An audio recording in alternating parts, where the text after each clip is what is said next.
They said she looked radiant in her wedding dress. Her laughter floated above the clinking of champagne glasses, the murmur of congratulations, and the subtle, smug glances she cast around the reception hall.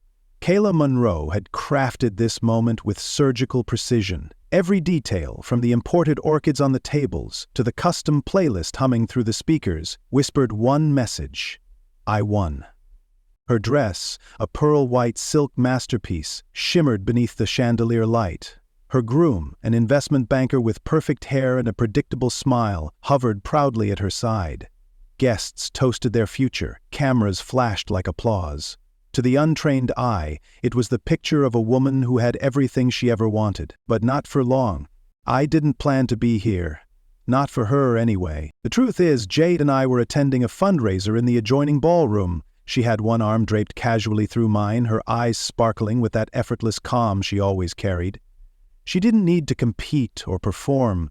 She didn't even know who Kayla was, not really. All she knew was that I had a history, and I had healed, and now it was walking by the past. As we strolled past the open reception area, my steps slowed for just a second, long enough for Kayla to look up. Her smile froze mid-sentence. She blinked, confused for a heartbeat, and then her gaze locked on mine. I didn't smirk, I didn't flinch, I didn't say a word. Instead, I raised my glass, nodded once, cool and composed, and walked on. But I saw it. I saw the way her expression faltered, like glass cracking from within. Her new husband looked between us, his brow creasing ever so slightly, but she quickly turned back to him, laughing too loudly at something he hadn't said. Jade, unaware of the moment's weight, leaned into me and whispered something sweet, something real. I smiled and looked down at her, the only woman I'd ever known who made me feel like peace wasn't just possible but permanent. Behind us, the echo of Kayla's fairy tale started to shift. People noticed. That's the thing about moments like these. They don't need sound to make noise. I could feel it. The hush, the curious stares, the quiet ripple of realization spreading outward from one single look. The woman who thought she upgraded was now staring at the man she left behind. And I was no longer the man she walked away from. I was the one who moved on and leveled up. There was a time when seeing her name would have sent a storm through my chest. Kayla Monroe. Back then, she was everything I thought I wanted. But when she left, she didn't just take her things and slam the door. She took the version of me that was still clinging to the past, still measuring my worth through her eyes. And that, in hindsight, was the best damn gift she ever gave me. After the betrayal, I didn't spiral. I didn't drink myself into oblivion or chase rebound validation. No public meltdown, no cryptic Instagram posts, just silence, and the decision to rebuild. I buried myself in work, but not as a distraction. It was focus, with purpose. I had let myself get too comfortable back then, too willing to shrink so someone else could shine. No more. I started with the body, not out of vanity, but because I needed to feel strong again. I joined a private gym, hired a nutritionist, and built habits that didn't just change how I looked, but how I carried myself. I was up before the sun, pushing limits every morning while the rest of the world slept. Something about sweat, breath, and discipline. It rewired my mind. Then came the career. I'd always been good at what I did, branding and creative strategy, but I'd never pushed for the top. I used to think ambition made you cold, like Kayla, but it's not ambition that rots you, it's ego. And I'd learned the difference. Within 2 years, I was leading one of the most respected boutique agencies in the region. We weren't the biggest, but we were the most sought after. I didn't just get promoted, I got respected. My wardrobe changed too, not because I needed designer labels, but because every time I walked into a room, I wanted my presence to speak before I did. Tailored suits, clean lines, confidence you could feel without arrogance. I didn't need to announce myself anymore. And then there was Jade. We met at a networking event I almost didn't attend. She was standing alone near the bar, sipping wine like she had nowhere better to be and yet owned the space around her. No flashy jewelry, no loud colors, just grace. Quiet, real, and unmistakable. She asked me what I did, then told me without blinking, "That sounds exhausting. Are you happy?" No one had asked me that in years. Jade wasn't interested in who I used to be or what I was trying to prove. She liked who I was now. She taught me the value of stillness, of long dinners without phones, of conversations that didn't revolve around comparisons. She was the first person who didn't need me to impress her. just to show up. Fully. Loving her didn't feel like a performance, it felt like peace. And for the first time in my adult life, I realized that peace was more powerful than passion built on insecurity. We traveled, we built rituals, Sunday hikes, midweek jazz nights, Friday nights slow-cooked meals. She became my best friend, not because we had identical tastes, but because we grew in the same direction. She never once asked about Kayla, never dug for details. Jade trusted me, and I honored that trust by leaving the past buried. Until the past walked right back into my life. By the time I saw Kayla again, there wasn't a part of me still wondering what if she had become a closed chapter in a book I had outgrown. She was the mistake that led me to everything right. And when Jade took my hand that night, smiling at something I whispered to her, I knew. This wasn't revenge. This was evolution. It started like any other weekend plan, simple, elegant, and unassuming. Jade had received an invitation to a charity art gala hosted at the Valencia Grand, one of the city's premier venues. The same night, in the same building, another event was scheduled, a wedding reception tucked away in the adjoining ballroom. We didn't know whose wedding it was, not at first. We almost didn't go. Jade had been swamped with gallery clients all week, and I'd just wrapped a demanding campaign launch. A quiet evening at home sounded tempting, but something nudged us. Maybe curiosity? Maybe intuition? So we dressed up and went. When we arrived, the lobby shimmered with golden light and the air buzzed with energy. We checked in at the entrance, walked past the floral arrangements, and turned toward the event hall designated for the gala. Then I heard the name. "Monroe Hartley, wedding this way," one of the staff members said to a couple passing by. A chill flickered down my spine. Monroe? I turned slightly, not fully registering what I'd heard. Jade, always attuned, noticed the brief hesitation. "Everything okay?" she asked, her hands slipping easily into mine. I smiled gently and nodded. "Yeah, just..." A familiar name, probably nothing. But of course, it wasn't nothing. As we walked toward the gala room, we passed a side corridor that opened into the wedding reception.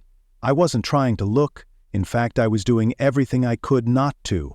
But the music spilled out, along with laughter and the distinct sound of clinking glasses. Then I saw her, Kayla Monroe, now Kayla Hartley, I supposed, laughing at the head table like a woman who had locked in her forever fantasy.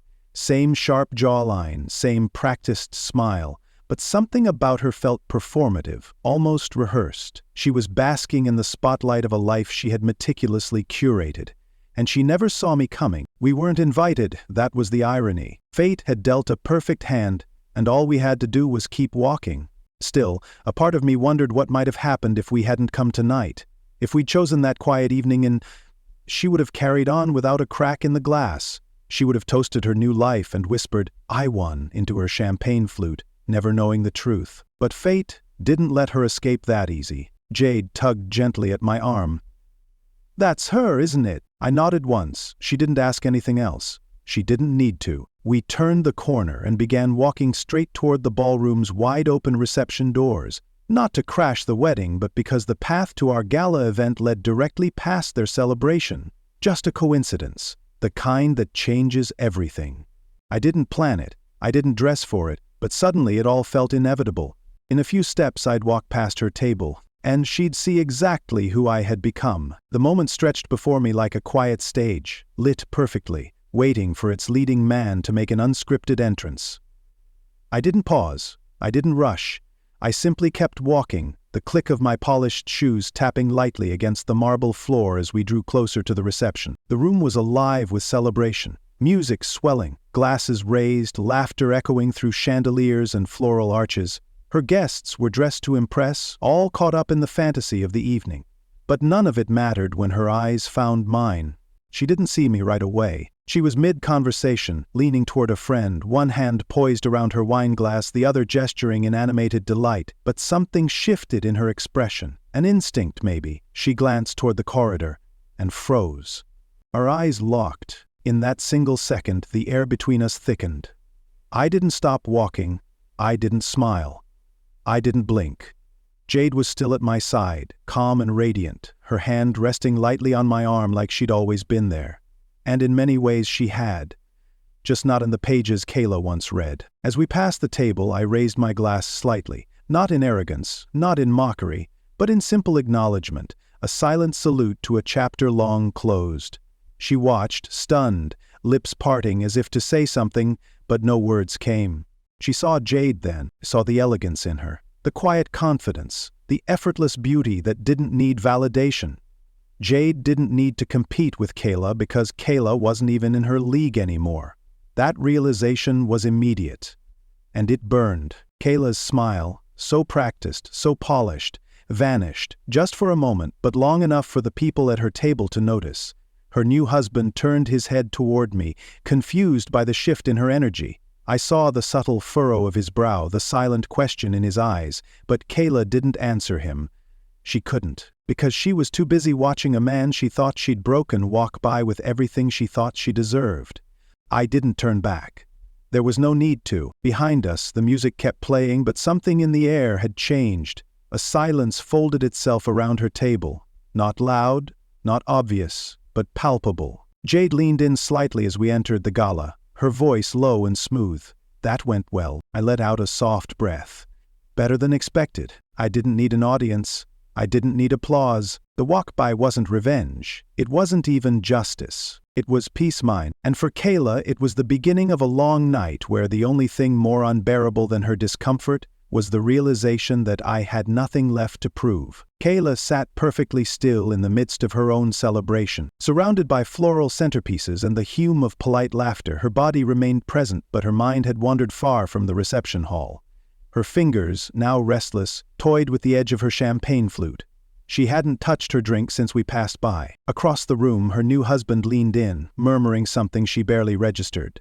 She smiled back on instinct, tight, unfocused.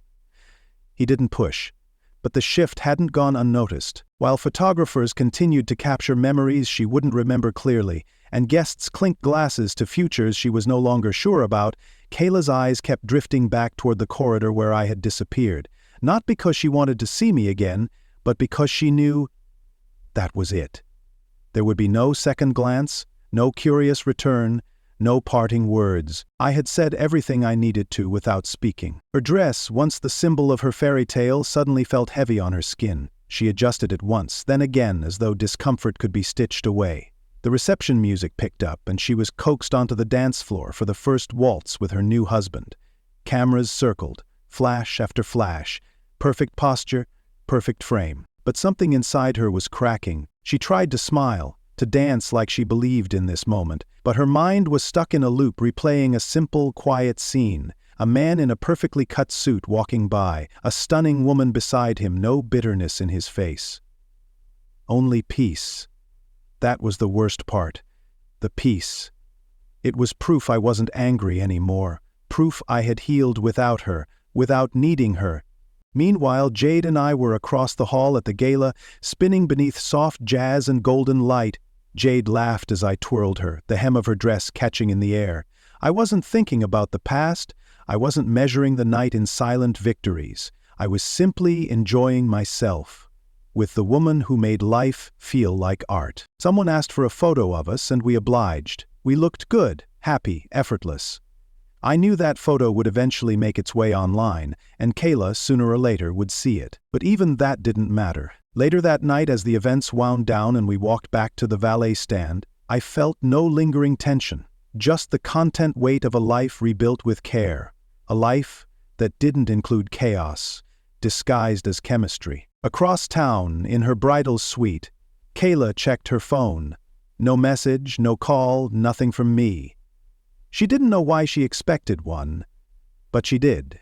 Instead, all she had was the memory of a raised glass, a nod, and a silence so complete it echoed louder than anything she had ever said to me. Closure, delivered without cruelty, and the kind of ending only the truly healed can give.